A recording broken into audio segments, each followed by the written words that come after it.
Thank you. Hi, my name is Sally Ray, and I'm so glad you're here. Sit right down, stay for a while, we'll see what will appear. We'll have song adventure, a thoughtful story too. I hope that when we finish, we all keep what is true.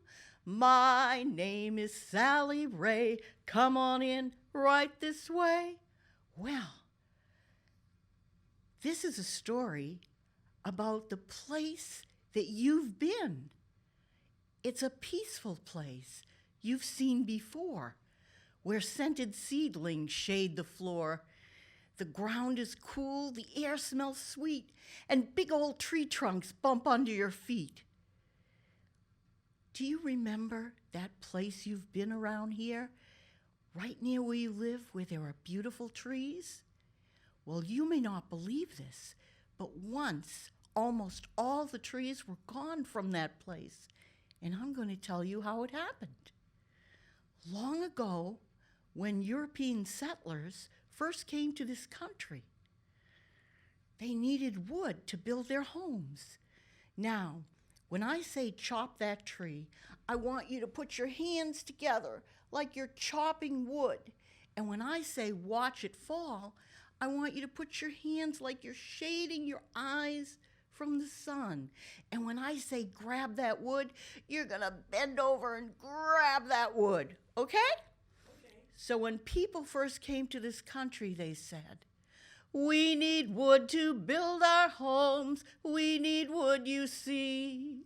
What we need, we take away. We take all that we need. Chop that tree, watch it fall. Grab that wood, haul, haul, haul. Well, after they had built their homes out of wood, what else did they need wood for? Any ideas? Beds, right? They made their beds out of wood. Why don't we sing it once with that? We need wood to make our beds. We need wood, you see.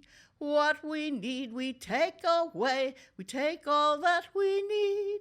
Chop that tree, watch it fall. Grab that wood, haul, haul, haul. Well, do you know that back then they even made toys out of wood? Because plastic wasn't invented yet. Why don't we sing it one more time about toys? We need wood to make our toys. We need wood, you see. What we need, we take away. We take all that we need. Chop that tree, watch it fall. Grab that wood, haul, haul, haul. Well, after they had built all these things out of wood, one day this little girl, Clara, looked out her window. I see nothing but stumps and bumps. When we first moved to this village, there were so many trees. I want to see trees. Well, said Clara's father, you know we chopped down the trees to build our homes, to heat our homes, and even to make the toys you have. I know, said Clara, but I want to see trees. Well, said Clara's mother, why don't you take a walk to where the trees are? So Clara walked, and she walked, and she walked, and she looked at the trees, and then she turned around and went home.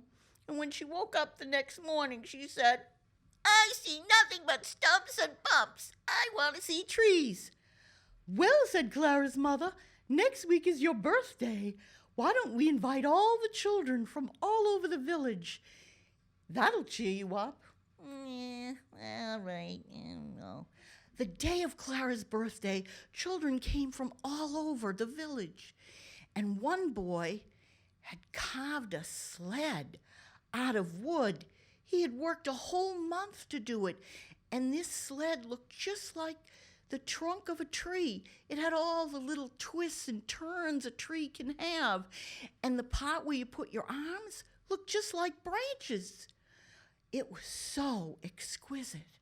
And Clara looked at that sled and looked at that sled, and then she said, this sled is beautiful, I must concede, but it isn't really what I need. Oh, that wasn't very nice.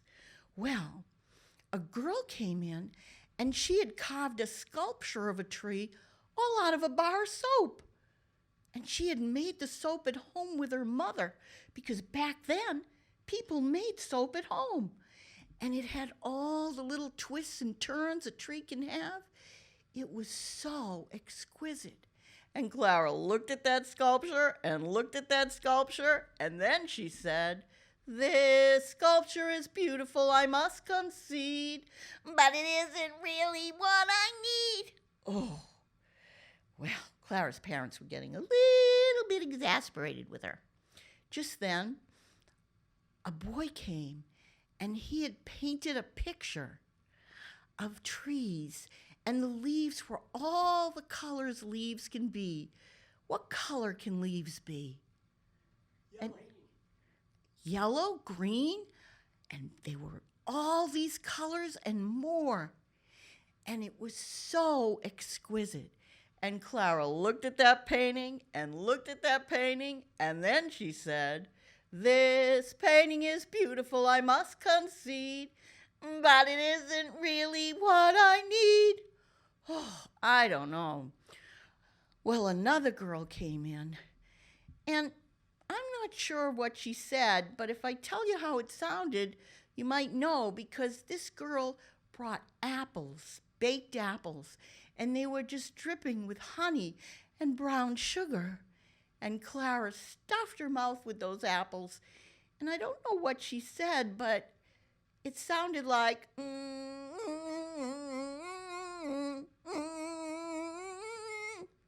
Well, everybody was getting up to leave because they felt bad that Clara was so unhappy.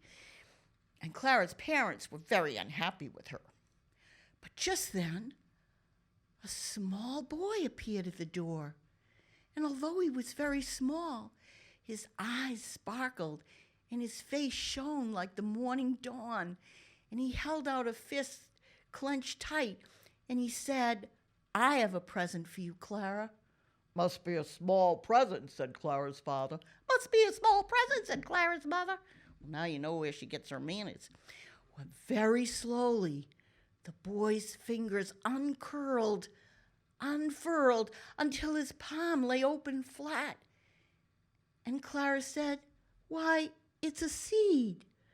"Not just a seed," said the boy, "but an endless forest." "How can that be?" said Clara's father. "Yes, how can that be?" asked Clara's mother. "How can that be?" asked Clara. "Well," said the boy, "if you take this seed and you plant it in fertile soil, deep but not too deep, and if the seed gets plenty of water but not too much, and plenty of sun but not too much, a tiny little sprout will begin to grow and grow and grow and grow until an enormous tree grows right here in Pequasset." That was the name of the village. "Oh," cried Clara, "I feel a magic growing in me. The endless forest is what I need. I know just what I want, and I want just what I need." And that's how there came to be so many trees again, right in that place you love, that you can't tell that once the trees were almost gone. Wow. That was a good story, huh?